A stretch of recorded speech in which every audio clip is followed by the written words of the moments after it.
Kiungulia au chembe ya moyo kwa mama mjamzito hutokea sana, na hasa kile kipindi cha miezi mitatu ya mwisho, na hii hutokana na mabadiliko ya vichocheo ndani ya mwili wa mama, na pia husababishwa na ongezeko au kukua kwa tumbo la kizazi pamoja na mtoto mle ndani, hivyo kupelekea mtoto yule kusukuma tumbo la chakula na kufanya ile juice inayokuwa ndani ya tumbo la chakula kuruka na kusikia chembe ya moyo kwenye mfumo wa chakula.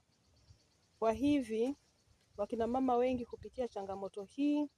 Unapopata na changamoto hii, usisite kufika kliniki kwa ajili ya kupata huduma, na ikumbuke tu kwamba huwa ni kipindi cha mpito na sababu kubwa ni hizo. Asanteni.